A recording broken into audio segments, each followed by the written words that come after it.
Hey guys, RTT back here for the video guys. Today we're going to be talking about the iPhone 12 Pro Max and is it worth the money or should you hold up? Let's talk about it guys. So starting off right away, yes guys, I have been an Apple fan for a very long time. I used to have the iPhone 4, the 4S, I went to the 5, the 6, the 6S, then the 7, obviously so on and so on, all the way up to this behemoth right here. Now the thing is, early last year I did buy the iPhone 11 Pro Max, and then I went ahead and bought another phone, the Galaxy Note 20 Ultra. After a week of having the phone, I said nope, I'm going right back to Apple because again, like I said guys, I've been Apple my whole entire life. So going to Android was absolutely devastating because it was so much different. Everything I knew and had connected in the Apple ecosystem completely faded away with having, you know, an Android phone. So with that in mind, I went right back to my 11 Pro Max, and then this bad boy came out, the 12 Pro Max. And I'm gonna say, starting off right away, let's talk about the feel of the device. First off, this is not an aluminum build. The other editions of the iPhone 12 are aluminum. This is of course a stainless steel device, which is an absolute beauty. First off, I'll say that the scratch resistance, drop resistance, all have been improved with this iPhone 12's upgrade, which is, in all honesty, based on seeing other results of other people dropping this, and based on just using this myself, I do not use a case on this phone. I have not scratched this phone one time.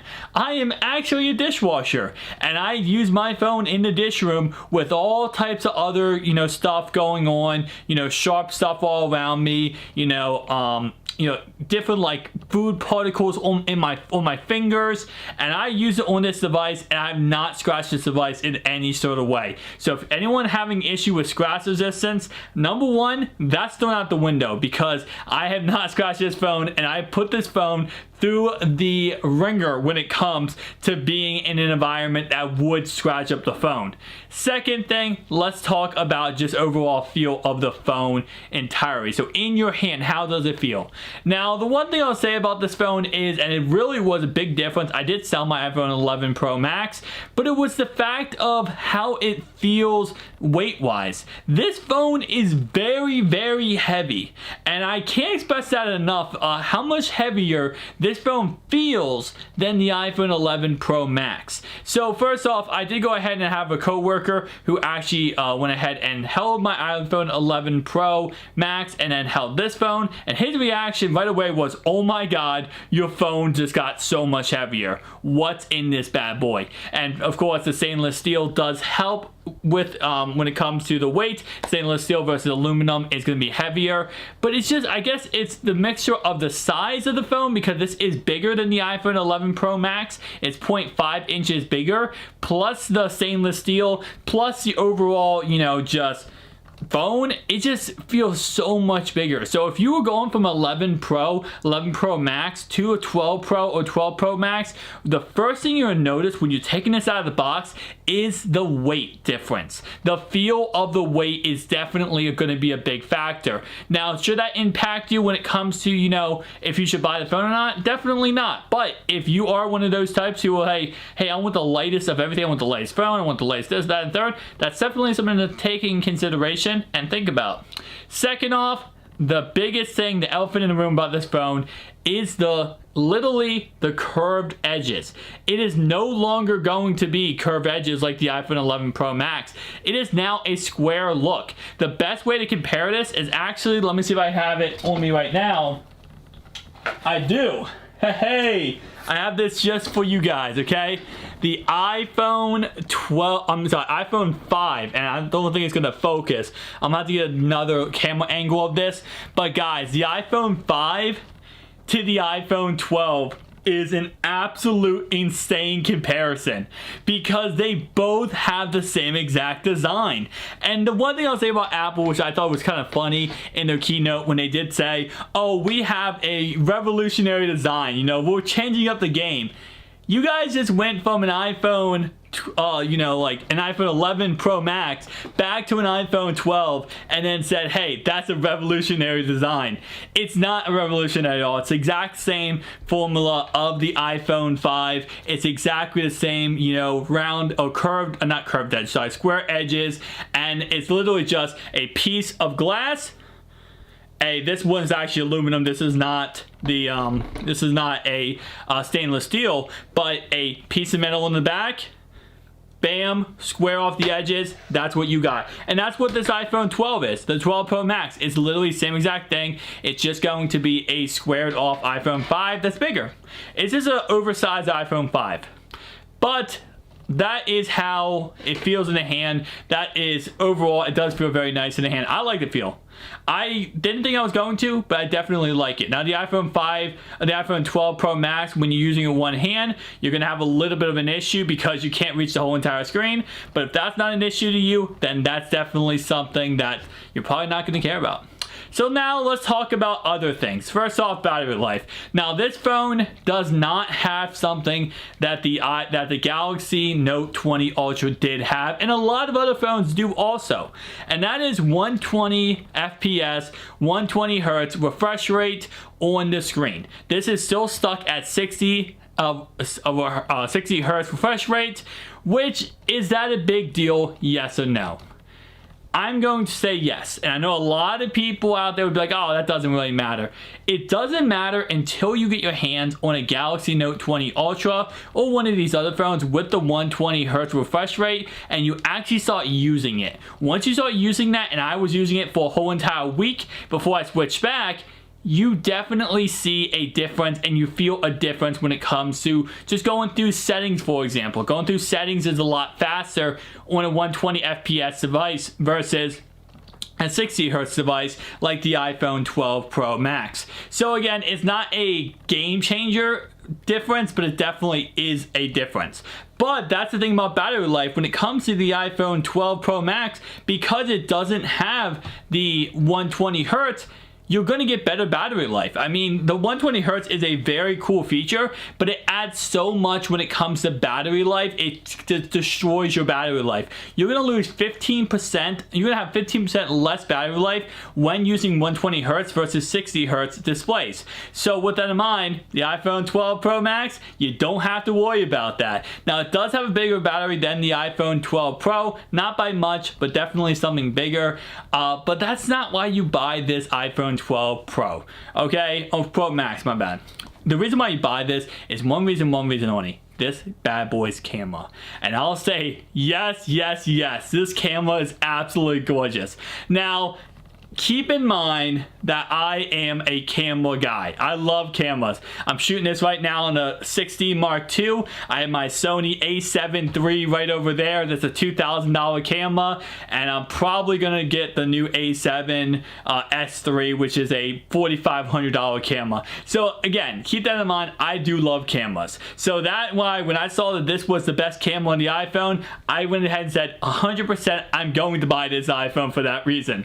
But the 12 Pro also has a very great camera. So it's not like you're just sacrificing camera by going with the Pro versus the Max. It's just that the Max has a better camera overall. It has a better sensor, and of course, overall, it just has better specs. Now, comparing that, if you don't care about the camera and you don't care about the size of the phone, go with the iPhone 12 Pro, but again, we're not covering that in this video. So let's go ahead and talk about, other than the camera, which is absolutely beautiful, there's another feature right on the back here, like where the camera lens is, and I don't think it's going to focus on it right. Actually, it did focus right there. You can see it's a little black sensor, and you might be like, what is that black sensor? Like, what is that? That's an AR blaster, and what that means is that for example, as you guys know, that, there's different games right now for this, but it's AR, is when you hold your phone out, right, and you see your room, and you see, like, monsters through your camera in your room. It's, I cannot say the exact name. I always say it incorrectly. I'm not going to try to say it, but it's something reality, and you guys know what I'm talking about, right? Yeah, exactly. So, it's a really, really cool thing. We're not there as, like, gaming wise, we're not at a point where this is a mainstream thing, but it will be the next couple years where you're able to actually go ahead and walk around, like Pokemon Go, for example. In a way, you were able to go ahead and walk around and actually play games on your phone, your iPad, in real life. So it's a really cool feature. Again, something that we're going to be talking about in the future, not at this moment as much. But the one thing it does do, and it's not just for gaming, it's also for, like, for example, if you're trying to put furniture in your room and you want to see what your furniture in your room looks like, it's great for that too, because it scans your whole entire room. It kind of says where your layout of your room is, and you can see exactly where you want to put your furniture. So again, it's a really cool future proofing type device. And this is one thing I'll say about this iPhone 12 Pro Max and the iPhone 12 series as a whole. The 12 Pro, 12, you know, maybe not the 12 mini, but 12, 12 Pro, 12 Pro Max. It's a future-proofed phone. And that's not a bad thing, okay? So that statement is not a bad thing, because we will talk about 5G in a second. It's a future-proof phone. What that means is that this phone, and based on statistics, the average person who buys an iPhone doesn't upgrade every single year. There are people who upgrade every single year. You guys know we're the minority here, guys. People don't buy iPhones every single year because they cost $1,200. So the average person will go ahead, for example, and let's say they might be on the iPhone, not the 5, but the 5S. Maybe the 5S or the 5SC, whatever it was, they might still be on that phone, right? And now they're thinking, hey, should I upgrade to this phone, right? Now this is, what, 4 generations ago. There's still people who are on 4 generations ago iPhones. So what that means is that because that is the fact that there's still people who own iPhones that are older, if someone buys this iPhone 5, they might not, iPhone 12 Pro Max, not iPhone 5, they might actually go ahead and not upgrade this phone for 3, 4, 5 years down the line, right? That's what this phone is so amazing at. There will be another edition of this phone coming out next year. Probably the 12 Pro S, maybe 12 Pro, some other kind of naming scheme, right? There's going to be a brand new iPhone coming out next year. Maybe the iPhone, probably not the iPhone 13 yet, but we're getting to that territory, right? So this phone, if you buy this phone right now, right, and there's certain things I said about the Xbox One X, Xbox Series X, and the PS5. I said, hold up. There will be another edition of this item coming out for cheaper in the future with better features. But the iPhone, the thing about the iPhone, the thing why I bought this phone, I didn't wait for it, was because of the fact that this is future-proofed. First off, it has 5G. Right now, 5G is not mainstream. When I'm in my area where I live, I don't get 5G pretty much anywhere. I get 1% of 5G when I'm in my grocery store, and I'm in the back where the dairy section is. That's the only time I get 5G connection out of this phone. I don't know why. I don't know what's going on in dairy. I'm not going to go ahead and speculate on that subject, but that's the only time I get 5G. When I'm in the parking lot or my home, I don't get 5G. I don't really get 5G any other time. I only get into one random place, kind of weird. Because as a society, we are not at a point where 5G is mainstream. 5G is not at a point where, it's a big deal and everyone is needing 5G. Because majority of people before this iPhone do not have 5G phones. A majority of people do not have a Galaxy Note 20 Ultra that's 5G or Galaxy Note 20 that was 5G. Most people do not have that. The thing is, though, majority of people buy iPhones. There's a lot of people that buy Galaxies and, Androids, phones, all that kind of stuff. But I'd say not a lot more people, but there's a lot more people, not a lot of people who buy iPhones. That's what I'm trying to say. And usually a lot of times, whenever the majority of people have phones that are 5G, which, again, a lot of people will, now that they have an iPhone with 5G, they have Android phones with 5G, that pushes technology forward. It pushes these companies to make 5G towers, to get 5G to be more mainstream. So right now, 5G is not mainstream at a point where you get it everywhere. But by the end of next year, it will be. So for the people who do buy the iPhone 12 Pro Max right now, it is future-proofed. you're going to have a 5G phone with a 5G SIM card, and you're going to be able to use this 5G phone next year when it does become mainstream, and you don't have to buy a brand new phone because you already have a great phone that has 5G. And in the future, in 2 years, when it becomes literally like 5G or nothing, you're going to have this exact phone to be ready and to go, and not have to worry about buying a brand new phone. That is why, again, number one, this phone is future-proofed.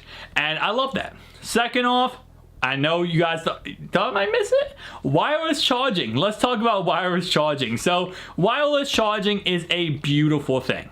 It came out with, I want to say the iPhone 8, I believe. iPhone 8 was the first time we had the wireless charging, and now we have the Qi wireless charging with the iPhone 12 Pro Max. It literally has magnets, like a little circle on the back here. You can go ahead and put a wallet. You can go ahead and put a wallet against the case here and stick it to the case, or stick it directly to the phone, not even have to wear a case. You could have literally a case on this, and if you get the correct cases, you can still wirelessly charge. It's a beautiful thing. I mean, you don't really realize how much wires get in the way of things until you start going fully, wireless charging, and then you're like, oh my god, this is absolutely amazing. Like in my car, I have a wireless charger in my car, and what I do is I always plug in my phone to aux, right? I had to use the dongle, obviously, because that's just how we work with iPhones.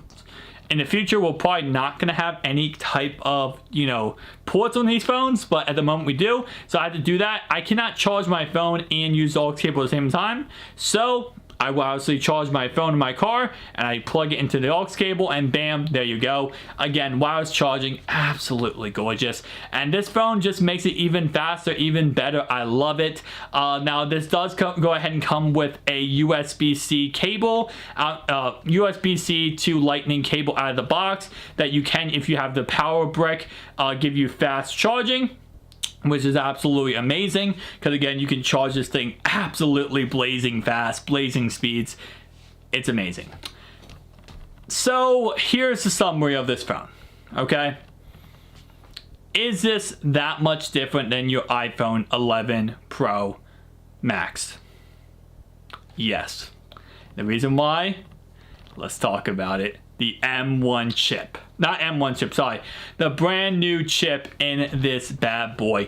The processing power, the speed. This gives the ability to be able to play a lot of games on an iPhone that we couldn't play on iPhones before.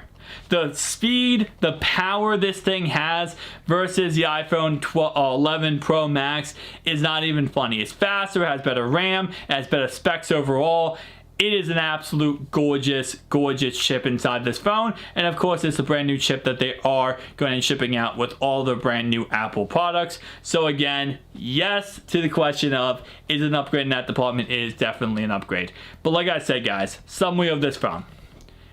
It is a future-proof phone that you buy right now and you hold on to the next 5 years, and you don't have to upgrade, and you're looking pretty because this phone gives you everything you need pretty much for the future at the moment. It has AR blaster on the back for future applications, future stuff like that. It has the power and the chip in here to be able to actually do what you need to do and play the games you want to play in the future and right now. And also, of course, it has really, really tough glass on the front, stainless steel body all the way around, which is absolutely gorgeous. I'm telling you right now, it does not scratch, and I love that fact about it. And it does have an amazing camera that's not going to be like a mirrorless camera, but it's going to be pretty dang close. Should you buy this phone right now? My answer would be yes. I would say yes, you should buy this phone right now. I think it's a phone that a lot of people, if you have the money and you are upgrading your phone, it's going to be an upgrade that you definitely should go for. Comparing most iPhones, it's always like, oh, it's a +1 here, +1 there when it comes to iPhones being upgraded. This is finally an upgrade. I'll say it's definitely worth it. Thank you guys for watching. If you enjoyed this video, make sure to like and comment down below. I'll see you guys in the next one. Peace out.